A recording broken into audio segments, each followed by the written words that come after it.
Partie 2. Le mariage d'Isaac et Rebecca. Après que le serviteur eut raconté à la famille de Rebecca tout ce que l'Éternel avait accompli, il souhaitait repartir sans tarder vers son maître, afin de mener la jeune femme à Isaac. Cependant, la famille de Rebecca désirait qu'elle reste encore quelques jours auprès d'eux.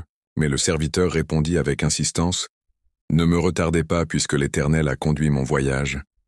Laissez-moi partir, que j'aille vers mon maître. » Genèse 26. Alors ils appelèrent Rebecca et lui demandèrent directement, « Veux-tu aller avec cet homme ?» Elle répondit avec simplicité et foi, « J'irai. » Genèse 24:58. Son consentement révélait un cœur disposé à suivre la volonté de Dieu, même vers l'inconnu. Avant son départ, ses proches prononcèrent une bénédiction sur elle. « Ô notre sœur, puisses-tu devenir la mère de milliers de myriades, et que ta descendance possède la porte de ses ennemis. » Genèse 21:60.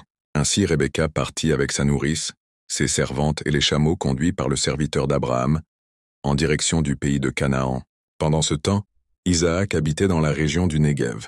Un soir il sortit dans les champs pour méditer, élevant ses yeux vers l'horizon, et il aperçut, venant au loin, des caravanes. Rebecca, de son côté, leva les yeux et vit Isaac pour la première fois. Saisie de respect, elle demanda, « Qui est cet homme qui vient dans les champs à notre rencontre ?» Le serviteur répondit, « C'est mon maître. » Alors elle prit son voile et se couvrit. Genèse 24:64-65. Geste de modestie et de préparation au mariage. Lorsque le serviteur rejoignit Isaac, il lui raconta tout dans le détail, comment il avait prié au puits, comment Dieu avait donné un signe précis, et comment Rebecca avait répondu avec foi.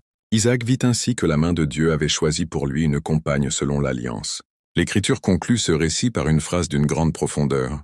Isaac conduisit Rebecca dans la tente de Sarah, sa mère.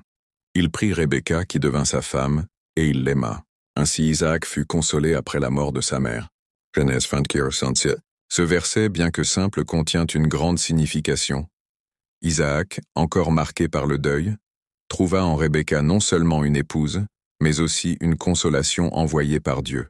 Leur union ne reposait ni sur hasard ni sur calculs humains, mais sur la providence divine. À travers Isaac et Rebecca, l'alliance faite à Abraham se poursuivit.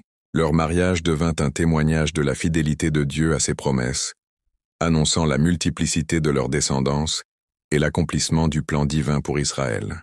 L'histoire d'Isaac et Rebecca demeure ainsi un modèle de foi, d'obéissance et de confiance en la direction de Dieu, qui conduit les pas de ceux qui s'en remettent à lui.